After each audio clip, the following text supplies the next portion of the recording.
so the cycle just keeps going around and around and around. 그렇게 해가지고 이 사이클이 그 순환이 되풀이되는 거예요. 돌고 도는 거예요. And that is where an addict feels stuck. 그래서 중독자는 나는 덫에 걸렸다고 느끼는 거예요. 빠져나갈 수가 없다. Does everyone understand the cycle? 이 사이클을 이해할 수 있습니까? This is a chart that reveals the statistics that I already told you earlier. 뭐예요? 5쪽에 나오는 그 성학대 통계는 앞에서도 이미 언급을 했어요. And just look at the percentages there for both the addict and their spouse. 중독자와 그 동반자, 그러니까 중독자와 그 오른쪽에 동반자라고 하는 것은 배우자 얘기예요. And I think it's interesting to see that the statistics for the addict and the spouse are the same. 그런데 성학대의 통계가 말이요, 그 부부가 똑같이 나오지 않습니까? 예, 성적인 학대. The statistics are the same for physical abuse. 예, 신체적인 학대에서도 통계가 똑같이 나와요. And very close for emotional abuse. 그래서 정서적인 학대 부분에서는 거의 비슷하게 나오고요. And so it's very important to remember 그래서 이것을 기억하는 것이 중요합니다. that if you're working at all with a couple who is suffering with sexual addiction, 성중독의 문제로 어떤 사람을 상담하게 된다면은 you are working with two people who are in a lot of pain. 이 많은 고통을 겪고 있는 부부를 지금 상담한다고 믿으면 됩니다. Never forget that addiction and co-addiction are about coping with pain. 여러분 중독이든지 그 동반 중독이든지 그 중독과 그 중독자와 사는 사람의 동반 중독은 둘 다 그 고통을 대처하는 방식이라는 걸 기억하셔야 돼요. And we cannot heal sexual addiction if we don't heal the wounds that are underneath addiction. 우리는 성중독을 그 성중독 자체를 치료할 수는 없습니다. 왜 그러냐면은 그 밑에 깔려 있는 그 아픔, 그 상처, 그 고통을 치료하지 않는 한 성중독이 치료되지 않습니다. That's all I'm going to say about abuse at this point.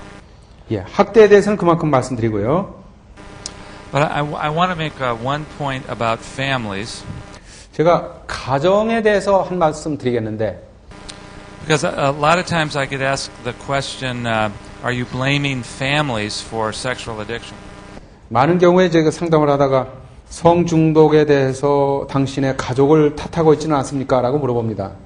And sometimes people who have been abused wonder if they came from a good family or a bad family.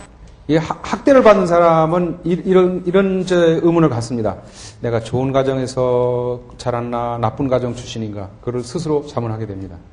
We used to talk a lot in the recovery field 우리가 그 회복 사역을 하는 데 있어서 이런 얘기를 많이 했는데 about the difference between healthy families and unhealthy families. 건강한 가정, 역기능적인 가정. And we have discovered that just was another way that people felt divided about their marriages. 이제 결혼하는 부부가 말이죠. 이런 문제로 인해서 이렇게 그 갈라서 이렇게 갈등을 많이 겪을 수가 있어요. Sometimes the couples were trying to prove to each other that the other one came from a more unhealthy family. 그 이제 부부 사이가 안 좋은 부부가 서로 말이죠. 당신은 그 엮이는 가정 출신이라 그렇잖아. 그래가지고 상대방이 더 못된 가정 출신이라는 것을 입증하려고 싸웁니다. But I kept thinking about my family. 제 자신의 가정에 대해서 한번 생각해봤어요. And even though my mother and my father made many mistakes, 우리 어머니와 아버지가 뭐 실수한 것이 많이 있지만은, and my father for sure sexually abused me. 우리 아버지 그 목사님이 저를 어릴 때 성적으로 이제 폭행을 했지만은, I remember that he was still a very good pastor. 저는 아직도 그 우리 아버지를 참 훌륭한 목사님으로 기억하고 있습니다. He was a great Bible teacher. 또 성경을 잘 가르치는 분이었습니다. He was a great pastor and preacher. 훌륭한 목사에다 설교도 잘하는 분이었습니다. There was rarely a day of his life that he did not visit someone who was sick in the hospital. 그 병원에 입원해 있는 그 성도를 이렇게 문병하지 않고 하루가 지나간 적이 없을 정도로 그렇게 사셨습니다. He was a very good man who made some mistakes. 아주 좋은 사람이었는데 실수도 하셨습니다. Was he a good man or a bad man? 자, 그렇게 되면은 우리 아버지는 좋은 사람이었어요, 나쁜 사람이었어요? He was a child of God like all of us who make mistakes. 그는 우리 모두와 마찬가지로 실수를 하는 하나님의 자녀였습니다. So I don't believe anymore about the labels healthy and unhealthy. 그래서 저는 이 건강한 가정, 건강치 않은 가정 이런 그 레이블을 양분하는 것에 대해서 좋게 생각하지 않습니다. It's too black and white. 흑백으로 나눌 수는 없다고 생각합니다. Paul said we are all sinners and fall short of the glory. 사도 바울은 말하기를 우리가 다 그 죄를 범하였음에 하나님의 영광에 이르지 못했다고 했습니다. I know that as a father, I've made many mistakes. 아버지로서 저는 많은 실수를 범했습니다. We all make mistakes. 우리는 다 실수를 범하는 죄인들 아닙니까? So it is never a good thing to blame someone else for why we have sinned. 그렇기 때문에 우리가 왜 죄를 범하게 되었는가 하면서 다른 사람 때문에 누구를 탓하는 것은 옳지 않습니다. But it is always good to try to understand the wounds that we experience that we have been trying to cope with. 그러나 우리가 누구를 탓하는 건 안 좋지만은 우리 그 어릴 때 받았던 그 상처, 그 고통에 대처하기 위해서 내가 어떻게 하는가를 이해하는 것은 중요합니다. So at our counseling center, when we try to help both husbands and wives heal, 그래서 남편과 아내를 상담할 때 둘 다에게 묻습니다. we spend a fair amount of time trying to understand how people were wounded when they were children. 그래서 상담하는 과정에서 처음에 상당히 많은 시간을 투자해가지고 어렸을 때 무슨 상처를 받았는가를 탐색합니다. And again, we just need to remember those statistics. 저 앞에 말한 그 통계를 염두에 두시는 것이 좋습니다. That at any one time, we're dealing with very wounded people at our counseling center. 우리가 상담소에 찾아오는 사람들은 거의 예외 없이 그 상처받은 사람들입니다. Okay. Next thing is what does a sex addict believe? 자, 그러면은 8번입니다. 5쪽의 8번에 성중독자는 무엇을 믿습니까? And their most important beliefs we call core beliefs. 그 가장 중요한 믿음을 핵심 생각이라고 했습니다. 핵심 신념. And these are the four core beliefs of a sex addict. 예, 이것이 이제 성중독자의 믿음입니다. And you can just read them, and you read them. 예, 나는 나쁜 사람이며 가치 없는 인간이다. 내 진짜 모습을 사랑할 사람은 없다. 나를 도와줄 사람은 없다. 나에게 가장 필요한 것은 성적 관계다. You see there that this is a person who feels lots of shame. 이 사람은 수치심이 많은 사람입니다. And a person who believes that no one will ever be in a healthy relationship with them. 아무도 나와 건강한 관계를 가지려고 하지 않는다. That they will never get their needs met in any healthy way. 그리고 이 사람은 말이지, 어떤 그 건강한 관계를 통해서 내 욕구가 채워질 수는 없다고 믿는 사람입니다. And that they will have to meet their needs themselves. 그래서 자신의 욕구를 스스로 채우려고 하는 겁니다. And sex is the way that they choose to meet their needs. 그 성을 선택하는 겁니다. 성을 통해서 나의 가장 필요한 것을 채우겠다. When we work with sex addicts, we're going to have to challenge this thinking. 그래서 성중독자를 상담할 때는 이런 잘못된 핵심 사고를 도전하고 부숴버릴 수 있어야 합니다. I've got one for you to translate. Okay, you ready? In Alcoholics Anonymous, they call this stinking thinking. 그 알코올 중독자 모임이 있지 않습니까? 그 익명으로 그 AA 그룹에서는 이 생각을 this thinking, which The core beliefs. 이 코어 빌리프를 이 네 가지 이 핵심 그 신념을 갖다가 stinking thinking. Stinking thinking. 그러니까 막말 이제 우리말로 번역하면은 구린내 나는 생각, 구린내 나는 사고 방식이다라고 말을 합니다. 이게 전달이 안 됐나? 어? 그보다 더 아주 그냥 그 사실 그대로 통역을 해야 된다는 겁니까? 그 정도 하면 알아들을 줄 알았는데. Did you get it? 대답이. Okay. Okay. What did you decide? Because thinking, I try to come close to that translation. But, Did it rhyme? No, not really. But they seem to be expecting more graphic, illustration. But More graphic? but I think they got the point. Okay. All right. Okay. 제가 그런 이분이 지금 특별히 지금 그 유머러스하게 한다고 지금 한 거 아니에요. thinking. 그런 정도는 눈치를 채셨다 하면 크게 웃어주세요. 그래야 이게 시간을 절약하고 그 다음으로 나갈 수 있지 않습니까? Okay. I told them to laugh loud, if they decide to laugh, It's particularly good after lunch to laugh a lot. 예, 그리고 점심 먹은 다음에는 웃는 게 좋습니다. 그렇지 않으면 주무시게 돼요. 그래. You need more oxygen. 예, 그렇게 웃음으로써 이 산소를 더 흡입하는 게 좋다고 합니다. 오케이. Okay. We were talking about pastors a little bit earlier. 앞에서 목사님들의 성중독에 대해서 좀 말씀드렸는데, So I'm going to go out on a limb here and talk about pastors. 예, 잠깐 벗어나가지고 목사님들 얘기를 좀 하겠습니다. And obviously, because when I crashed and burned, when I got intervened on, intervened yeah, back in 1987. 제가 1987년에 이제 제 성중독이 이제 노출이 됐을 때, I was working as a pastor. 그 당시 제가 목회를 하고 있었습니다. And a number of people would say, how could a pastor have done these things?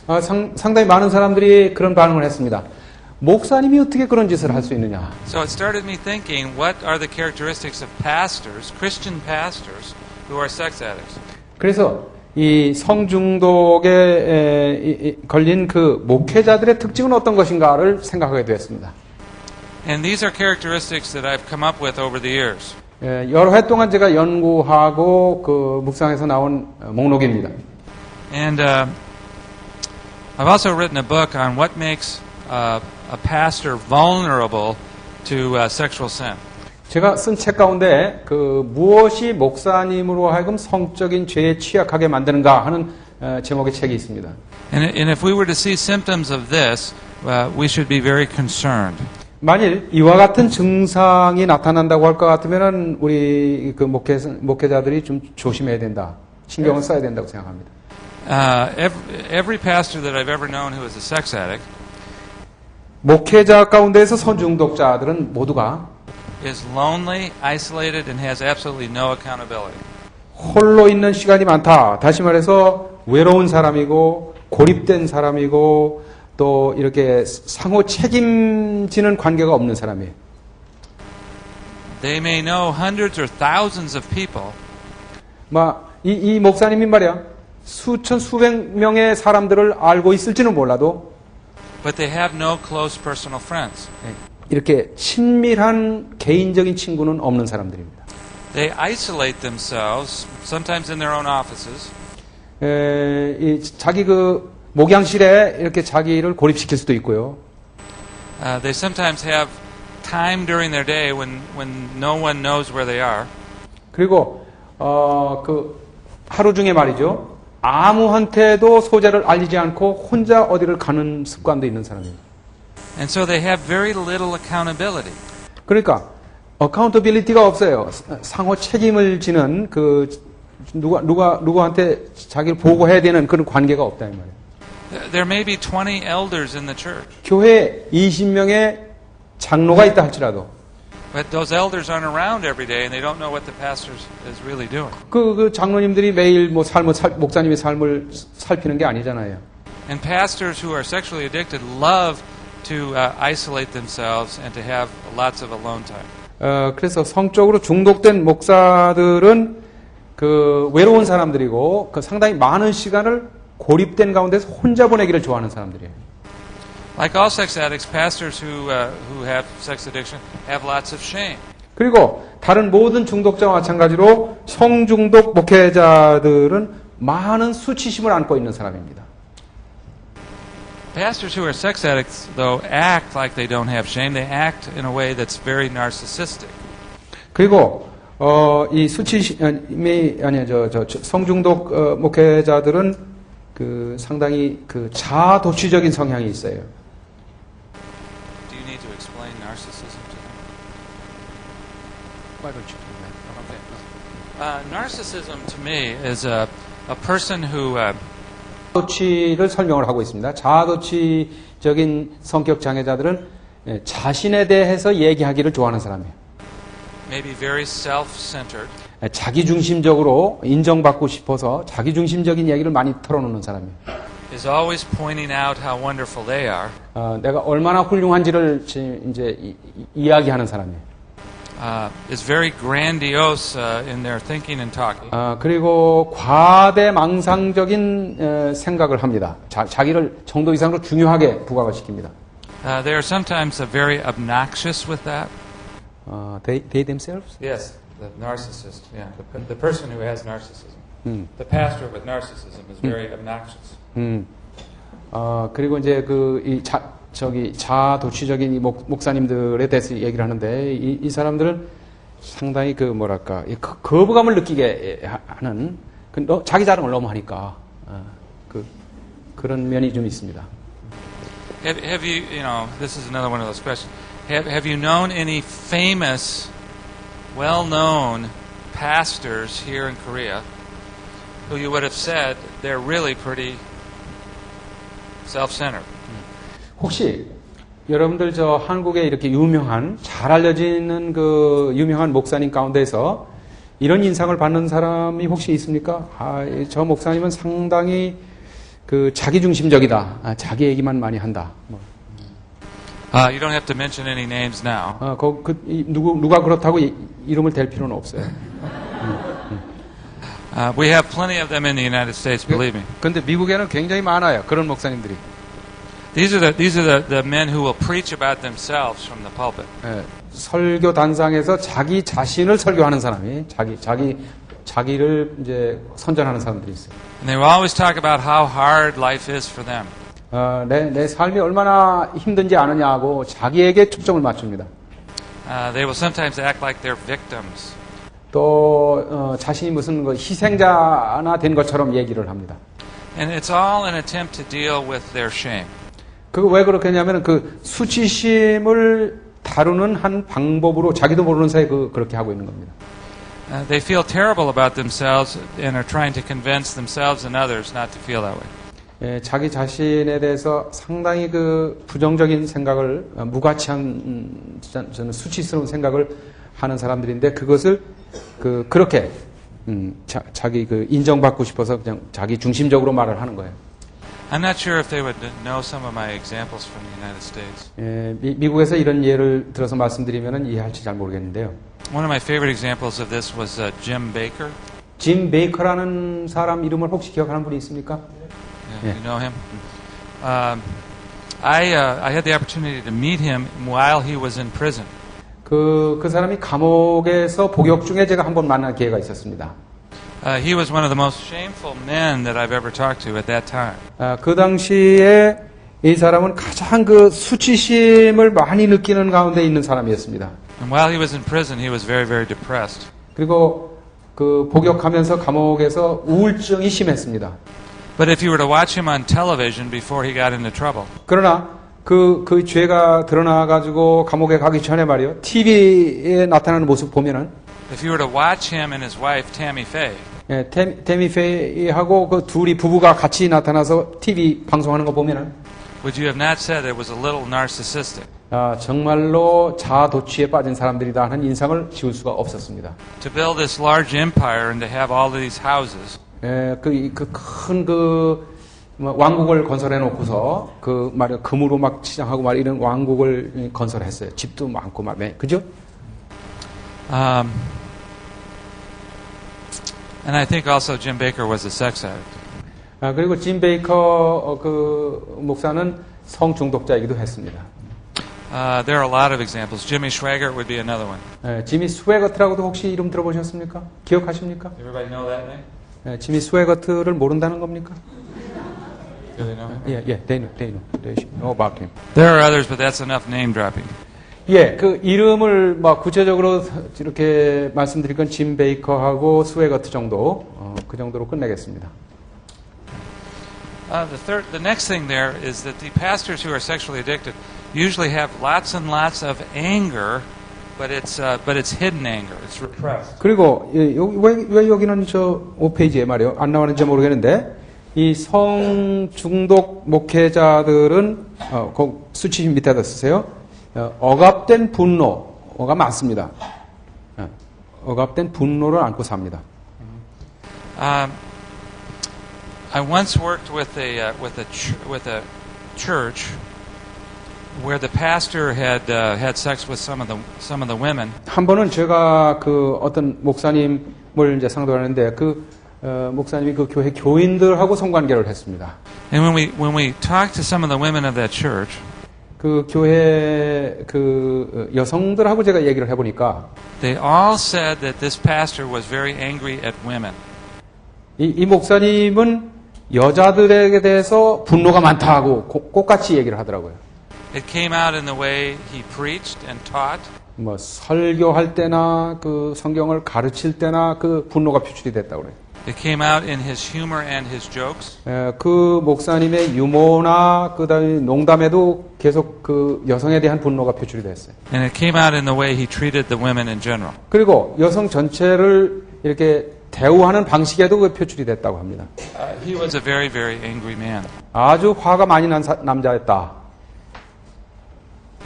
Since I've already mentioned Jimmy Swaggart, I don't know if any of you have heard him preach. 여러분 지미 스웨거트 설교를 TV에서 직접 본 경험이 있는지 잘 모르겠는데, But he strikes me as being very angry when he preaches. 그 설교할 때 보면 막 그 화가 잔뜩 난 사람 같은 인상을 주었습니다. He's very dramatic and very angry. 아주 그 극적이고 그 분노에 가득 찬 사람이었습니다. And before he was discovered soliciting prostitution, 그 지미 스웨거트가 저 창녀촌에 드나드는 것 때문에 이제 이게 저 폭로가 됐지 않습니까? he always used to preach about the pimps, the prostitutes, and the pornographers.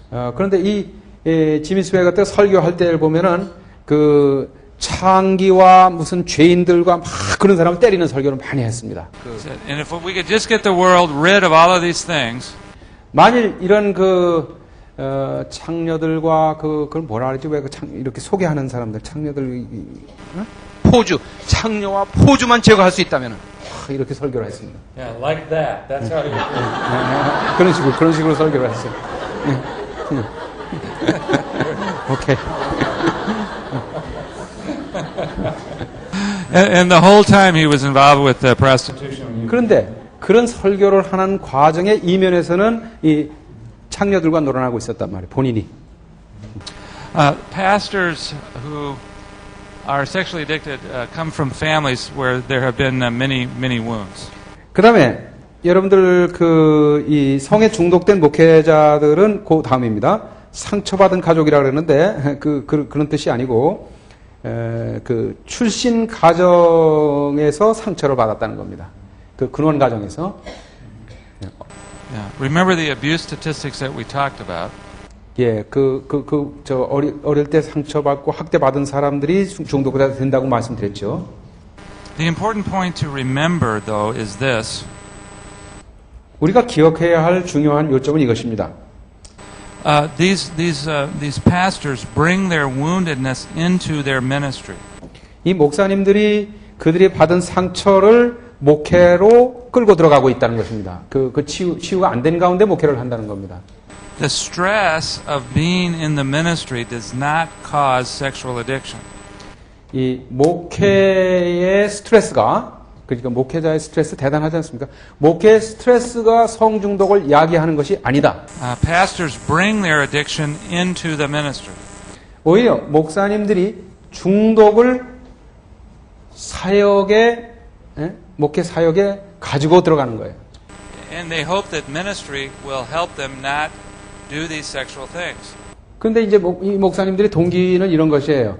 내가 목회를 하다가 보면은 이 중독에서 벗어날 수 있겠지. But that never works. 근데 그게 그렇게 되는 적이 없어요. 목회를 한다고 해서 중독이 해결되지는 않아요. 이 프로그램은 조란노에서 후원합니다.